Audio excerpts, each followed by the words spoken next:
Leather world genuine leather ladies and gents chappal, sandal, shoes, purse, ladies purses, leather sofa covers, सर्व प्रकारचे bags, jacket, belt आणि प्रत्येक लेदरमध्ये बनणारे एक्सपोर्ट प्रोडक्ट्स प्रीमियम क्वालिटी आणि reasonable price मध्ये उपलब्ध. अशी क्वालिटी कुठेही मिळणार नाही.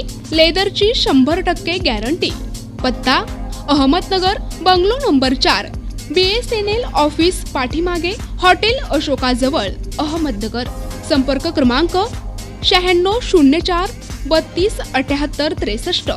छत्रपती संभाजीनगर, निशा बाफना प्लाझा, आकाशवाणी समोर, राज क्लॉथ स्टोअर्स जवळ, जालना रोड, छत्रपती संभाजीनगर. संपर्क क्रमांक 92 84 14 65 54. गुलमंडी परिसरामध्ये कुंभारवाड्यातील दगड गल्लीमध्ये 83 वर्षीय वृद्धाचा गावठी दारूचा अड्डा राज्य उत्पादन शुल्क विभागानं उद्ध्वस्त केला आहे. यामध्ये दारू बनवण्यासाठीचं साहित्य, रसायन आणि गावठी दारू असा 41,500 रुपयांचा मुद्देमाल जप्त करण्यात आला आहे. शंकर नारायण आचार्य असे या वृद्धाचे नाव आहे. रमजान ईद निमित्त राज्यात ड्राय डे जाहीर केला होता. ही संधी साधून रेकॉर्डवर असणारा आरोपी शंकर आचार्य यांनी घरीच हातभट्टी दारू तयार करण्याची योजना केली होती. ही माहिती राज्य उत्पादक शुल्क विभागाचे अधीक्षक संतोष झगडे यांना मिळाली आणि त्यांच्या आदेशानुसार राज्य उत्पादक शुल्क विभागाच्या पथकाने शंकर आचार्य यांच्या घरी छापा टाकून मुद्देमालासह या आरोपीला अटक केली आहे.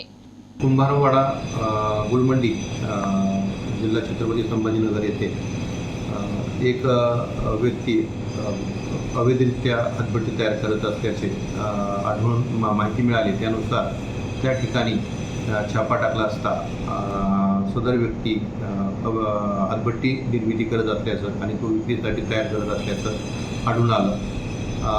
सदर आरोपीस अटक केले करून कोर्टात हजर करण्यात आलेले आहे. सदर कारवाईमध्ये 41,500 रुपयाचा मुद्देमाल जप्त करण्यात आलेला आहे. अशा प्रकारच्या आता पुढेही डॉक्टर बाबासाहेब आंबेडकर जयंती आणि श्रीरामनवमीची ड्राय डे डिक्लेअर केलेला आहे. सदर अनुषंगाने पण कोणत्याही ठिकाणी अवैध मद्य विक्री होत असल्यास राज्य उत्पादन शुल्क विभागाला त्याची बातमी द्यावी. त्या ठिकाणी तात्काळ कारवाई केली. या आरोपीवर अगोदर काही कारवाई झालेली आहे का सर?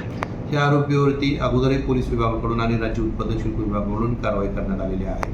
सदर आरोपी हा सराईत स्वरूपाचा आरोपी आहे. तर त्याच्यावरती प्रिव्हेंटिव्ह ॲक्शन अंतर्गत आम्ही पुढे कारवाई करण्याचं प्रपोजल सादर करत आहोत. NTV news Marathi, Chhatrapati Sambhajinagar.